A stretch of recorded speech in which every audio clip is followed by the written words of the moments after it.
గురుభ్యో నమః శ్రీ మహాగణాధిపతయే నమః శ్రీ సరస్వతి నమః. భక్తులారా, వాల్మీకి మహర్షి రచించిన శ్రీమద్ రామాయణం యథాతథంగా చెప్పుకున్నాం. ప్రతి శ్లోకం దాని అర్థం. ఇందులో భాగంగా నిన్నటి వరకు మనం బాల అయోధ్యారణ్య కిష్కింద సుందరకాండలు పూర్తి చేశాం. యుద్ధకాండలోని 36 సర్గలు పూర్తి చేసి 37వ సర్గలోని 13వ శ్లోకం వరకు చెప్పుకున్నాం. ఈ రోజున 14వ శ్లోకం నుండి కొనసాగిద్దాం. కొనసాగించే ముందు వాల్మీకి మహర్షిని ప్రార్థన చేసుకుందాం. కూజంతన్ రామ రామేతి మధురం మధురాక్షరం ఆరుహ్య కవితా శాఖాం వందే వాల్మీకి కోకిలం. సమర్థ సద్గురు సాయినాథ్ మహారాజ్ కీ జై. విరూపాక్షస్తు మహతా శూల ఖడ్గ ధనుష్మత బలేన రాక్షసై పార్థం మధ్యమం గుల్మమాశ్రిత. విరూపాక్షుడు శూలాలు ఖడ్గాలు ధనస్సులు ధరించిన గొప్ప సైన్యంతో చాలామంది రాక్షసులతో సేన మధ్యన ఉన్నాడు. ఏతానేవం విధాన్ గుల్మాన్ లంకాయాం సముదీక్షతే మామకామంత్రిణ సర్వే శీఘ్రం పునరిహాగతా. విభీషణుడు చెప్తున్నాడు, ఇదంతా నా మంత్రులందరూ కూడాను లంకకు వెళ్ళి అక్కడ ఉన్న ఈ సేనా నివేశాలని చూచి మరలి వచ్చారు నా గూఢచారులు. గజానాం పక్షుల రూపంలో వెళ్ళారు. నేను చెప్పుకున్నాం కదా, గజానాం 10,000 రథానామయుతం తదా హజానామయుతే ద్వేచ సాగ్ర కోటిశ్చరక్కసాం విక్రాంత బలవంతస్య సముగేష్వాతతాయినః ఇష్టారాక్షసరాజ్యస్య నిత్యమేతే నిశాచరా.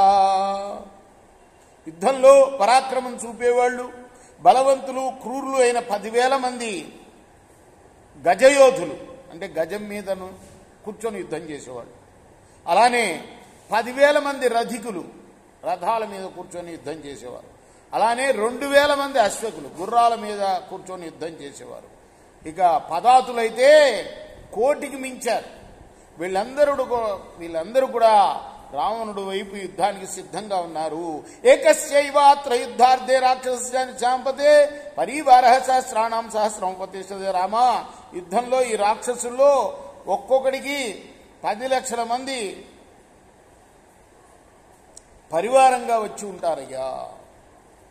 అంటే ఈ అధిష్ఠించి రథాలను అధిష్ఠించి గుర్రాలను అధిష్ఠించి తర్వాత గజాలను అధిష్ఠించి యుద్ధం చేసే వాళ్ళ వెంట ఒక్కొక్కటి వెంట 1,00,000 మంది పరివారంగా వచ్చారు. అంటే ఈ పదాతి దళాలు 1,000కి మించిన పదాతి దళాలు కాకుండా అన్నమాట. ఏతాం ప్రవృత్తి లంకాయా మంత్రి ప్రోక్తం విభీషణ ఏవం త్వమహాబహో రాక్షసాం స్థాన దర్శయత్.